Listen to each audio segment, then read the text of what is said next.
malai ta wang chu very political hin na lungia chum min oi ha wa inam phuai bol wa le center in gel video hin na chi chu khat in le center hi hin e lung si do wa no hi na identity ong chum be tan chule separated ni tawin me leo to chang thini te pove tia lungsi nain pule to ka intin aiwa chi chu ka kine be she punna ai hoin malai ta bonga tisana I bol le the figures on a sumo lai low mit a vet sim low baby nang hi ke ya ding mong mong ne hi rasi tum ki khai society sunga ki net pi ta chule adi a more langa na sata pan hin lajing uson boy usb hongdim to ki holim na tu do tom chai ne ding o hin hi chun hi video hi pana panen sei chan en view hite uson boy na phat man tam ta nin pi jin hamasan na chunga ki pa thu sei zo lo kan phunge te jong ke pa ke na di na pan la na zalin no nam pi ding an pan hala na hin na ke ni sei phat ke wa ke ong ka ball the khom ka ball hin na pi ka ball do om di po ye uson boy ji kui sana in lut masangin nang ma chom cha introduce nang ma ki phun na viver ho hinga ki phun na chom cha nen nei thei dam nga ke hi la na kamin tam walin na mi ho buizin kamin ta be hi hemlal zat san hung dim ka in na hemlal ki ti chu kapu ngu hema pat hemlal ka hin zat san ki ti ko Bethany Christian College nei nu na kanun mo hat hoin missionary dinga Burma missionary dinga tia zat san kon ha bin na first American missionary to Burma hin chiu chun loi ti on son boy tin ko win na amban manin kong cha in chewin min USB ti ni he win USB ti chu na sima banga gamtina ki kum jai universal sun boy jai I se win na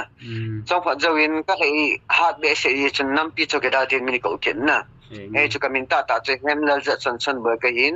ka pin na khu hi le munum lam ka hin na gil zom te ka hin aban le Delhi University BA English honors kana chai na chizawin MA English ka bol kidin ben ka tesura college cha chizo chun ilang ongkele chun more ahin oza chong phan ka pang na hi sidang cha seda tan din kulanga ka ute ho pom pipa ka hem pau chu email ong jeni wong doctorate na chai hin na ama to kom cho bui ta ja kong kile phara moria hi kong le oza to ma kapal le na ji ka ne pe pen to ka jinu tiger ti nu na ai ka Dr. Corvina kum li kapangin chizawin Netaji Memorial High School kum li kapang kirin chizawin bedside academy khalwa ke hala pa chun na headmaster chom kana pu jo chun medicine science frontiers doctors without borders ka kapangin na tu hin wang retire tai na to ahi tu ahi anam picho kida chuka pani tai to ahi wini jo sia le na lo nei lo to kida kai tai itan tu hin te ki introduction ki bo enga ki pa me introduce chom cha chan chong hin tin na min jong hi nam pi to kida ki ti hi na ma en ka hin pa tham au mongin social media yong na sat en pan na la in he chin ba na yong chon nang ma jong na thai top suin kam na ma ding in pan na la jing in na hesum boy pathenin dam na nem pi in tin tu sa nga ha zo le phazo in pathinin chi na tung thim na pi jing ta han tun kui sana na lut ta hi te o hinge kim boy kip ge na ki ti in adang dang sangin ipun la mu chu hoi ka sa pe ne lom jong na ki lom pe ne ti khat ka pun lap kyo pen cho ka chong ka bo pen cho ke no flex cho anunga ti chong ti chele ti chele aum jingin na ti chu nam pi pun lap khana ki ne hi ya chu ai chi lim ta sun kong ke la homi enge sang le na ki ti in love from Samusong village puson boy kin ka do non pen chu hi le Ebola tu chana hi more lam kai ke mante ni hi ila do zo lo ham net kham khamin ne hin hil chin vo ti nghe hi nghe chỉ say thế nan te cái mình tên này bu Philips không sai to bu hemnal mate na ka zol pa hin amani hi hen ma bangwin innocent civilians chule KIT alam kai honin na khari MYC president abale ka zol pa hemnal hi KIT ang na member khari executive member khari amani hi case fabricated na case apan khumova hilo lawa maduhin ni he vintu lai tai ho government khat ke uta bangi ta bin Asian government to icha cho azo zo pan khum wa leong ma ho ki ta ma chuna ki mo la do the lo ki hu do no ma ma he ke ta ong pathin ha nei pi han lang iron man ta ma khu do the le ka le na ka la do on jing di hin na eva legal proceeding a chin tu hin na ichi dong zu ya chu chilanga advocate hona bui pi wa olo lai chi case ho chu ban tha pui do ti win na tu chen wan KLP ta chanu hona om pi me lung mon na ding kyom ka chi zin na ki mo la do thei chui nai poi dan khada case adi lo hi tong la pan khum ji wa chuna ita chi nga phot ni taw da to thua i pan khom wa ong po don se de wa chi i gon dio ye sang lin chu ki pa e samu song chu kan lam pam na hin na ki pa Enga ki pa me lam kai hon zong bui pi the chanin bui pi jing vintin Eiho gam mun chom chuma nam mi pi te hoven lam kai ho ki thu pi ne thei pe no chu imadang hi poi taw na ta thu a pani la owa hi le patheni na lam pi hin gung in tin amani zong zela pana son han ta ponte ti chu hi sorry ve to na thu na i pan khom mo le na nge taw na ha gyal do hite koi sana bana char kin hitin lalmin thang nalung neu GM sar USB more hi chile wale ha sa atie lung neu no ko mi na sa lung neu ko ma kin ezin na hyang le nam pia ja ki pi do ting le chile man ele ki cha nam ta pun na itaute ai chu chile wale na se ta ba cha ha sain curfew hi pungwa pat pung som chan mo ke hongin na ichika la hin moria chu asunga helum lo hin gala ko lo ki bol hin na chiching le ki kom tu na bazar kai na hin lang dukan ho yong le na dor ho yong le a timing ko limited basis in sum hol di dol ke hol thei ta pun na chile wale na ki kom tu na ha sa be se tan na chiwang hi personal lung neu na hi pon mi pe wang gen thile tai ti chu ka in sei pi do me thangcha ho kip sar USB more hi kukite adinga ichan geya 2 pm mondang dang ho chu athu pi poi ka ti na hi point more hi ho kukicha ti adinga athu pi dan nyau chakhat hinil chi no ati a phai chi question jo he relevant he e son hon no athu pi dan he na trade center in abana international boundary na Indo Myanmar ti chu neu chai na khang to hi ong le om na chu country to country khat ki kom tu namuni tan na kun mai khang to nai ko ve khang to pan ta ve khudunga adi dia look is policy huna in head diu hin pung lung le chalangi trade center hin abana chila para he gam lo si ti zo tu na ding hin hi chi hi adu chat be se jewa esa no he civil om ta lo wa kula detol pan na ami om sa te na icho hi adu chat na da business center hi apal ku ki te dinga se ta ku ki te na pai mo da ni tu in ki vai che de du lai mai ki bol te yong le to ai auto tol po rickshaw tol po heaven ku nu ting le trade ho yung chi po ban le kha yung tip le commercial lang pi yong le khang ko de train hung lung ding na ma le i khan to du dan chu ki chi amu ji wa hi na ku ki te dinga ku pi chu future adinga khu i khang wa de wa ki wa na thei khan to ne ja chu min ieng sit hin na ku ki te de ba khu pi poi mo ta he ase ma bain lam kala no poi mo ka po poi mo e ma chala hi trade center international border hi ja cha ha poi mo di sa de sal nang zong more mona hi mi poi mo ta khat tu le tua more mi pi te le mundang danga ku ki chati an kin pi mi ta khat ne hin ha pangin hung pangjing in lang more hi hu do te dio hi e ik tu khom le ke bol thi nai mam pun na more mi te chule ta chanu ho nam gulang ho na VV ho chule CS ho ipan khom wa chuting le gamdang gamlanga nam piti ho na tauna to thua ipan khom mole hu do modi ham pathin zala na harutin haungte hu do do he engi ki pa me sir ui sana ban chi ken hitin ler khulin kip gen cái man ka do num chu more hi e ho adinga sanata bong a hin more hu do na dinga hi inam sunguwa apu ke thei ho sipna langa expert ho hi kigut thei han lang apu ke thei ho hi ki ha man cha le aphadem ole aboi jodem abui lo di le nampin donation bola phajing hilo ham min se chen pi ne sarati na apu ke oi titing le vela apu ke ho si di dan na tua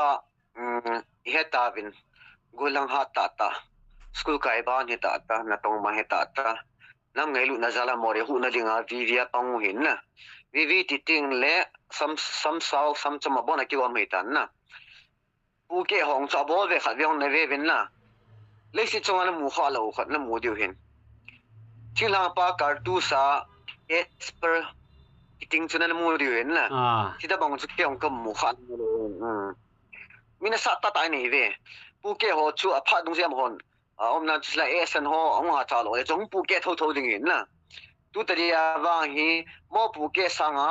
ke ho tu a ke ho na cha lo le pu ki chapan ai bol ro cha bol ding hi pu ke the pu sa ding ka ti sen ke ma ke ma personal opinion hi chu nge sir ke pa me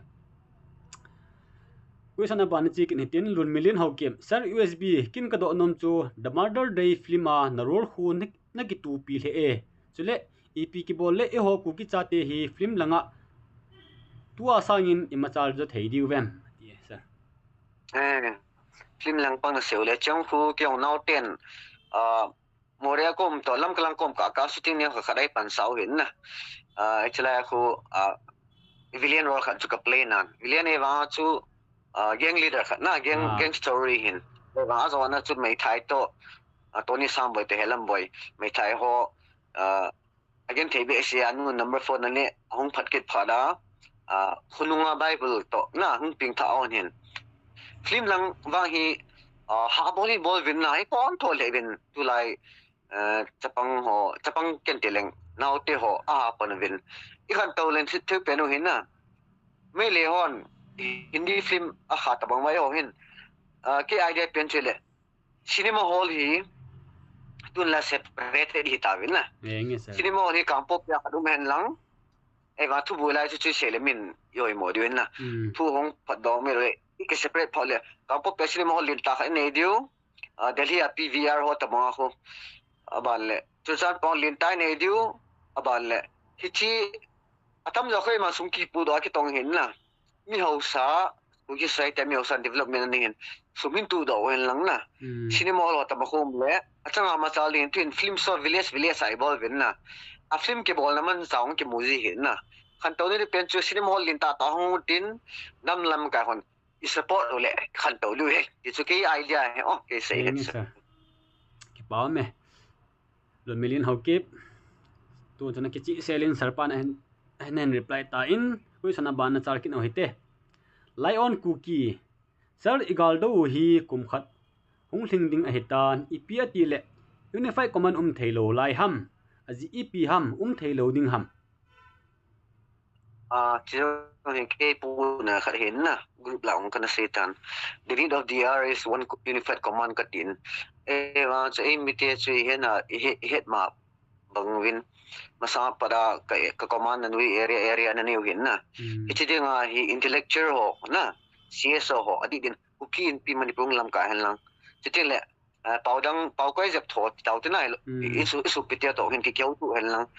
lung khat tanum thele hen anum lo ngi me theina om thelo na ji hi siong ha se da tau tin he ven na area hin area ti chita bong ngai che ni da wetin supi hi ve chin cookie mizo hi ve bon che wa manipur le cookie diu mizoram le mizo hi diu Burma le chini diu chin cookie mizo tin unified command kham thele wang chuna nge sir om theding dol hin te wan phalut me the wa lam kai ho to nam pi ho na yêu tụ lòng thế là vang cái đấy cái dòng trong cái phụ này khác đấy Enga sir question na ban chal kin hite dibala baite sir USB itia more elar group hi na hin sip banham aki phu do dan le aki phu kum het nom o me ti sir à phải cái Morelar kiti hi cái injo cái xem bằng tu là oza cái pana gì cái này tan na hay lẽ làm cái lang ta mo local news lâu na mi time sang khu tu nia ho khu jinga ke muzi na media lang hi ala sambe se phala chu ka punat be se a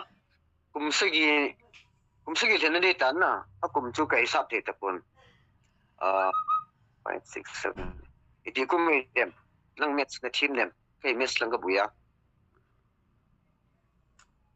7 years back kita ada na enga dia suka dapat na kenapa jawa cewa chu kumasang chu khulanga lam kalanga anniversary hone ke mangje tam zo hi orphanage la ka manu hin na sanga munin ka chi taben jawa jari children home chule chilanga orphanage home ka chi taben aka lewang chu thunuk la chu concert hong kana bol ji bin na 2016 hovel hong tan te sir ichika bol na lo pen chu injo ka seba banga chu more ai newspaper zone ama sano mi na thilele in na ei mi time song let tan ajing la hong lungsin ele local news home pun chia chu kapuna be sia chi more alert hi kana bol hin na ka bol na pen chu tu hong hin ki pa senelo in mi o sin an he thotan na news ala sam be se sia su more a chuna media lang khang to le dia kana bol kana pat hi ko se hindong no chu ki pa na padin padai buhan dibala baite hi enga more a lot news zong hi tu hin Eiho ga ki tum sen lovin ku ki society sunga jong hin news group la dinga active pen admin ho neyong hiding ang kata sanin member jong atamin pathenin more a lot news zong hi pathen bu entin tua sangin hum charging win ti chu keima ilawa la sam pen hi jong lang ka hin pa cha na thu hi es kan sei he sir yung ka say bien ka teo okay sir chi ki hat na zale pun na yung mi na da mo ko active lo ko min na tu to ket min ho na mention hi jong he na ket min ho sa lai kyong ka ha da hin na ka changai ma ka bol the pun na ket min ho zo siong na mi pi tian na pa cha livin ka hin ti me o henge sir hele koi sanan pa na char kin hite min thang sit lo brokin kan do nom chu hi le tu chunga la hi na gan theina pen le na ki pa na pen khat na hin sei pi o mabanin zong hung ha pan jingin pathinin na hin umpi jing ta han ka gen theina pen chu hi le masa kana to na medicine sans frontiers kana to ngin na in mun hiang le lo hi somli lang ke lo goi tan na itu ka nga pha hin mi ka dei ben ka ki thu pi ti ta pun na e ma ka ki pa na pen chu morela kana bol zin na no na mu din na mu diu hin contribution ka bol zin na icha khon ala hong lu jin cha chun nam la ga sa ro front line ho na a khaini ni na lu chao a zakhet le chao asan ne li hon le chika pan hi ka ki pa na pe ne chule nam gol ho na to wa amun ho se da ta ti e san tam pi ta hong thi ko na Christian ne da chumi chi ki pa lo de ne ga min hui ve nga ngue te ga chi chu yo ha na hin na e wa ha sa ka sa pen chu nam gol ho khalenin yung he lo ka ba e sanon an tha kha je hu ka pul he jin na kai mu the ji pun ka ki pa na pen chu nam gol ha pan jing bin nu mo ka sa na pen chu ka de ma mi ki thu pi lo to chule nam gol ho ahung mulim ti mo lewang ka pul le jing jin hi ha asa ka sa e enge ki pa me sarpana ke pa na thu an sia hele ka gial do khan hong amin tu ni chen gia inam volunteer ho elo la keng ko nei lo aha sa agan thei izanam khat nahin ki thu pi ka he tan na sir jong he kin jong ke ki tu pi no group MA group member ho na okay okay morena member ho jong le e chu lam kai alungial thip ji a chu hi tabong chu hung po do hi lam kai in hitabong chu mi ki thu pi na thei ding ei lowa hele topic idea za chum agun lowa hele mi pia ko na chi ma chawng po do di lo di he na sir yang le ka hin pa za le jing in mi til kho ji na thimin mi na ngai lu in hi chen nang tabong hi i ho ku ki society sunga hen mi khat mi ni om be han lang le tua sanga hi ma cha ha tai ma cha zo ding hi ka kinet na hi sir pathin in jong ku kin am pi phat thein bo in tin nang tabong bong nam ngai lu hi tua mabana i hin pijing taw han ti chu acham lama ka hin se hi e ki mai chang pa cha na toina sir ki mai chang pa cha ni pa cha an se ki pai na pachin ka thang ve jong le ke sa bol thei zo tam pium he ti che he diu he o ki tu ti le nam pi chu ma chal di he nge sa tua sanga jong pan ha lai hin to jingin chu pan khom jing diu he koi sana bana char kin hitin zoi hang sing tamil pau hin thokino sari usb more lang thu le la i chan gei mong apha hitam mai thei pum lowa pum ma lo hitam ati tamil pau ke sun chu sat priya bunne tam ti na ingriva ti le hong in ti na hin na nge sa iche bo chu kan he do hin na to hi o e sano hi na e het chana hi civil miam tapun ain zo siong lam kalang ta ma bul khat jcb ki khula lo van bona ko ma cheng lo hin na aning akoi ka Burma lang hi lo le e to cdo la ki sel de man ke pun na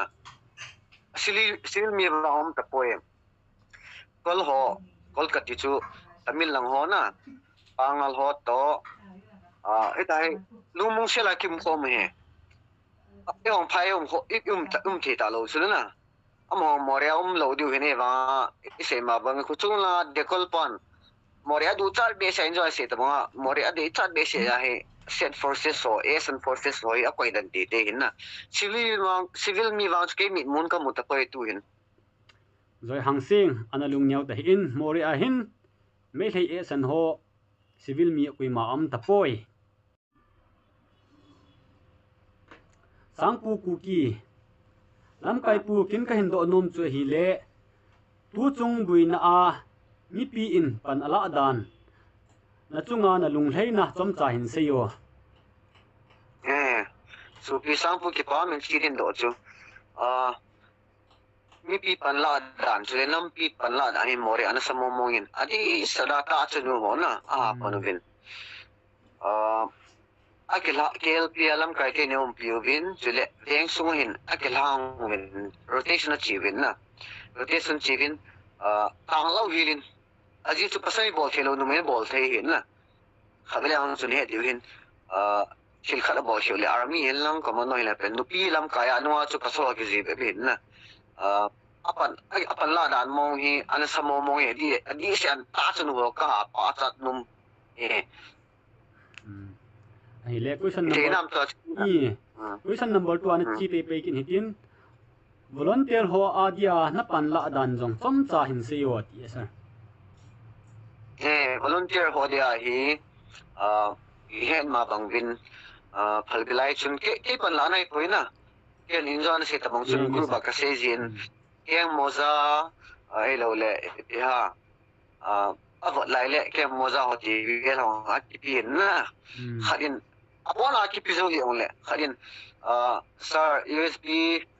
ka ken ko sitai ti le ti sun group bahin apaka le admin hon sun ka dong khom jiven ka pg bin na khadin epia ores ka ngai chave ati pha le ba le example khan ping ka ti sang boy jong chu volunteer ho lam kala pa mu hinai na yo le lam kala pa kan ni hen ka bodi ga da na kan ko hin na among chu kam laum ta cho get wong nei ta lo na zero sim ngai cha ta cho iti zero sim hong chu e other kala kamina kala pi chu risk kala na iman walang ko ni man tan te ka kala pi ka pi jin nyo cha chai bo ka pan na volunteer ho le ai na atam zo apang ho vai nu te ho na chule kampa mam hon suman tu kho mu he ke pan chule personal khalin hi chi ka bui tai til hun ka pan jin na ke ha na zala ka pan na ai ta stay do the ma om poe he le ka pan te kho khamina ka pang nai enge question number 3 an lo pe pe in Epih ki bole tu sangin ikilung tu the diovem the lungial tom cha in seo at yes sir tua hi cookie te boy ti du ham le cookie zoi ti du ham chu thu ka hin na ibon che ke ba in lo ka se ma chin cookie mi zo te ikilung tu che na du e le wang lam kai ho hin na achang movin atra gi mo pu dau hen lang na igom pho mo hen lang om nan chu chiki ma ki bin sai piam ke po kilung gel he o Ekipat le chun khula no ho aham koi ho no hilang sa lang tapun tin yung ki pun khom ting ole esa no iki cha gen tin ya zo che di we ti ke mu dan he o enge sir enge tun kui sana pa na chal kin hite thungdim akitin sar USB na chale na jite tu lai hui lai muna umuham more gucha hat le in Epih lo a pha ham esan spe ho hi more langa ba le jina lai u ham yes sir ama second question chu kazi to in ke tom ham kazi to in ke chila kom na ka sembam ka ki chenzo onin ka cha te hi na kulanga ani te na bui pi sin na school kulanga bon ma kai we alin penon tu kumai metric pi tan na lam kalanga munu ma khu mu he munu ma ko na ilzom ki pe na omo ake ka se ma ba dual citizenship le dan ko min long in mun ka nin lam kaung in mun ka nin na ka ji to kom khom jing na ka cha te wang lam kala om vin na khalen khachu boarding min adang ko ani te na bet ko lu hin na chile moria e san ho sipe na ti ho chu asam rifle lai khal tho vin te aban commando ho ise ole ma esen commando ho chu khat velanga ain halu ho chu ne di win na tu zan nge lang chu ki ging mo thi mi he mo hin na om na long tu ke na hin helang e ho lang deng ta lo cho no ne din more college lang na chi a chun jang youtube ba kan upload ta na a ke chin nai poi among kan short circuit ati bine ba electricity department ho ka do le ke wa ku nei poi tin le ka gin mo min na open ta na wa ta pu ve e vain achim ti ma he ta in hal ho yan volume ti hi aki ging mo jing pe enge akichi sa jingin thungdim tun kui sana ban na chal kin hite uncle television esan commando ho do no do na thei chance uma lo hitam sar USB ati sa more ai esan commando ho yo injo ka se ma ba chu kap chai jing thei chu hi di ana e va chi bol va le central forces so a public meet to a population ki bang chim ta na I bol va le om na chu president ru hi le chu om ta lo mi the na central in pu di hin to ai chu la pa khu CM hi lai sai na kap chop thei jing le I kap cho le in first minung to din van le zong lu jin he di na ha gi lang chun abenia chu special commando esano hi mi som nyung ki to lu biao chu apo do hi lo chu chatwa chalo pu ve na chalo mi theu he chingin hani bui theu na ada do na ling pen hi enjoy se ta sla pu thei kari kana ho chu bol te na evan aga ta ba operation hong cha nu nau chapang ho ong lum mun mole in la operation ho na e lo nge so ki man the na so som pha da he to hi politics a ki chi pi de ham e lo le iti bole amang chu nam go lang hono henan tin cs lam ka henan tin na e gel chanin mang chu nam phua tu ta dine te phun aki bol ni le chile chi dam le lam ta cha pa te bol li na chi nga me diu te lo ha enge sir aphat hum nan te uncle television an all mo in tu ni changia hi more mi pi te more el hanga volunteer ho in sin mo thain lang tu ni chan gen om nai pon na sir king ta sin nga chu kangpu pi to more te bo hi hin la na tu ni chan gia hi mit mu changa na tong do hi tu sanga jong hung hat be che du jong tin mo min pathinin jong more mi pi te ho more volunteer te ho ta sa dam na pi jing han lang et khan na chi na lung thim to pi jing taw han henge question na ban na char kin hitin zovi khong sai la form kuklen kin ka do nom chu adang ima hi poi esan ho to achom chomin iom tawin separate administration hi centerin ap diu hei ole I hon ikisimova centerin apom pi zo diu ham in sei pi o salati asa chalai ta wang chu very political hin na lungia chum min e oi hat wa inam phuai bol wa le center in gel video hin na chi chu khat in e le center hi hin e lung si do wa no hi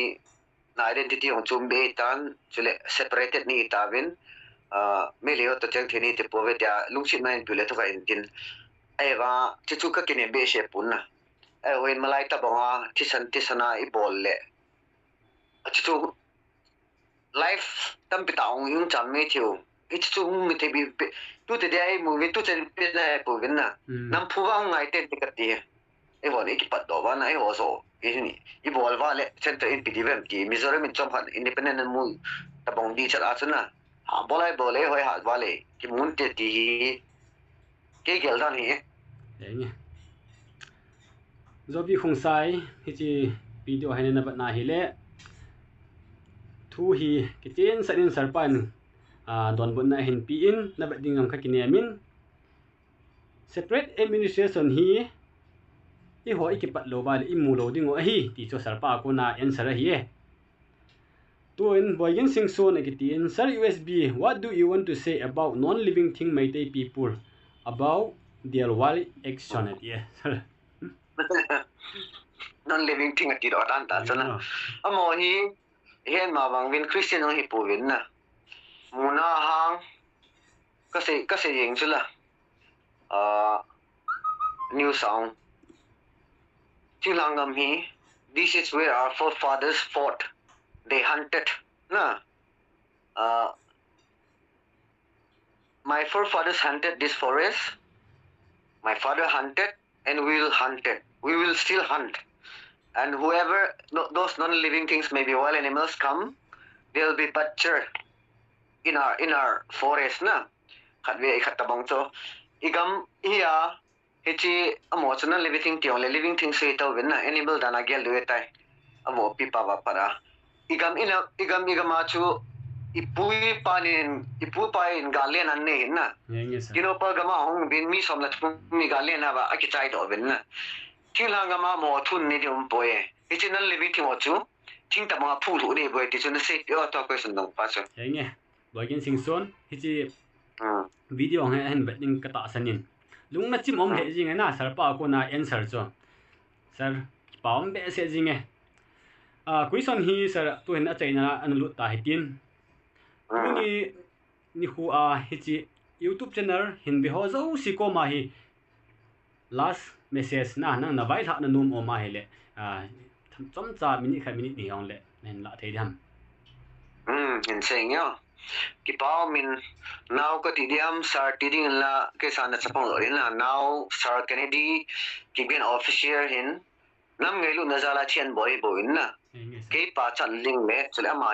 ama kilisan ling a boli pun thu do num thu het chin num ho hilring a chan bol hin na ama buisa sa kyong buisa sai ta ba nam ngai lu khat chena kha nei hi an bol jing pe din